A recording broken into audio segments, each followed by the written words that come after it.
and welcome to Sibos 2018 in Sydney. I'm Hannah Wallace, and with me now is Angus Scott, Head of Product for CLS, and we're going to be talking about the foreign exchange industry. Hello Angus, thank you very much for taking the time to speak with me. Pleasure. So firstly Angus, can you tell me what do you see as the major trends around the foreign exchange settlement today?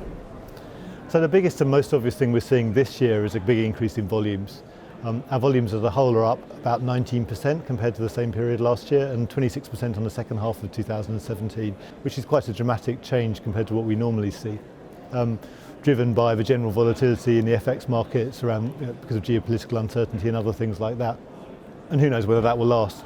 More structurally, I think there's a few things we can point to. First of all, just the continued relevance of PVP, payment versus payment settlement. It's still central to the way regulators want to reduce risk in the world.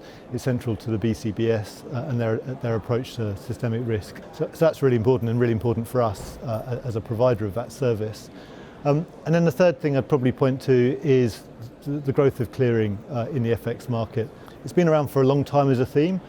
This year we've seen two new central counterparties launch services, LCH and Eurex, joining the CME in that space. I guess most people anticipate that certain volumes will move into the cleared sector and away from the OTC sector. It's the way the world in general is going, and we expect the FX markets to move in the same direction. All right, and what initiatives are you taking to attract more users and volumes over the CLS Settlement service? So there's several different things we're doing. First of all, we've launched new membership categories to enable our clients to evolve with the changes in the markets. In particular, we've launched affiliate membership, which really helps banks that need to ring-fence their operations, whether for regulatory reasons or resolution and recovery purposes.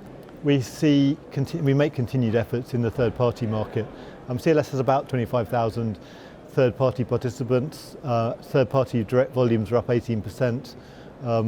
Compared to last year, and that's a big area for us to push through.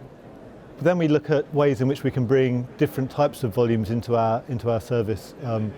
So we're concentrating on cross-currency swaps, which is the rates product. We launched the service a few years ago. It's getting critical mass now, managing the principal exchanges around the swaps market in different markets. We're looking at opportunities to expand that into the buy side.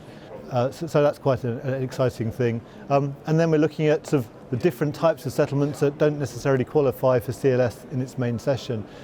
We're launching a new service for same-day settlement of foreign exchange trades. It's an expansion of what we do. It serves the intraday market and the treasury market, which isn't really necessarily served by our existing service.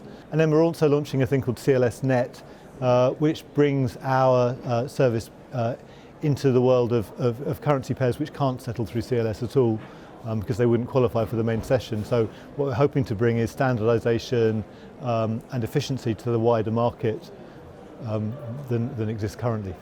And finally, how do you see the increasing adoption of new technologies impacting the services CLS provides today?